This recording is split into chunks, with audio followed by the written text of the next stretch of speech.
As you may or may not know, and I've talked about this for the last couple of years now, and I've almost like it's like a broken record for me. And those of you who've worked with me and who've talked to me before know I'm pretty aggro about this. You can't pay money raisers right now, right? So if somebody comes to you, if you're a syndicate and you're raising money, and somebody comes to you and says, let me give you an example. Julie comes to you and says, hey, Mauricio, I know you're raising a bunch of money. You need a couple more money. I've got a couple of people I can send you. I'm going to send you these 5 people. Just pay me 5% or 2%, or just pay me as I get you those referrals. Or another way that most people do it, which is more common, is they'll just bring them in as kind of as a co-GP into the deal, even though they're not really doing anything. They're just there to raise money. And that's become an issue lately, because you can't do that unless you're a licensed broker dealer, and that's a FINRA license. Forget it. You're not going to get a FINRA license. It takes forever, and it costs a lot of money, and then you're under these really strict regulatory things. And so, you're not going to become a broker dealer. So most people don't use broker dealers, but this is a prevalent thing that's been going on now for a long time.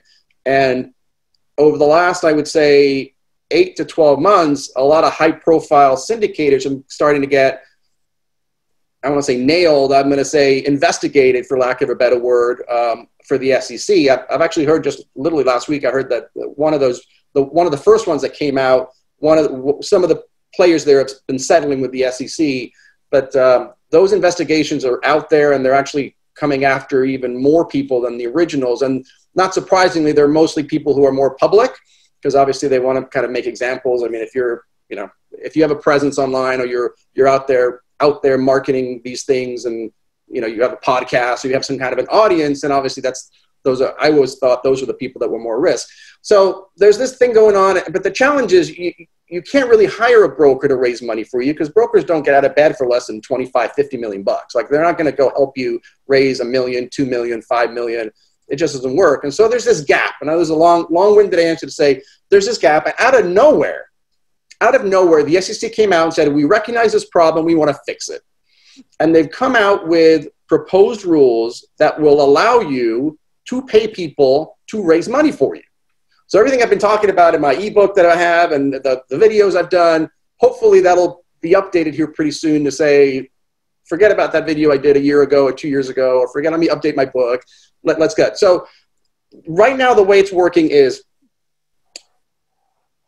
you can only do it with accredited investors. So that's kind of your first big limitation, right? So the 2 big limitations, let me just get to the top, is you can only do it with accredited investors, and you've got to already have to know the people. You can't go start marketing and doing ads and trying to find new people to then. Julie can't go out there and start marketing and running Facebook ads and going on podcasts and getting new people in and then giving them to Mauricio and getting a commission.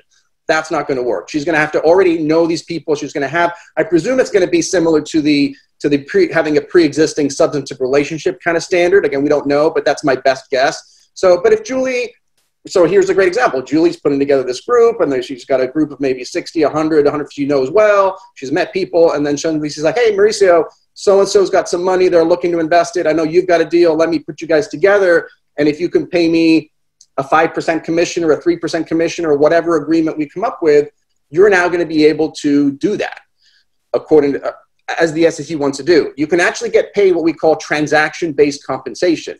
And the transaction-based compensation up until now has always been the hallmark of broker-dealer activity. So you can never get compensated transaction-based compensation without having a license. So there's no, I refer you someone and then you pay me if they invest.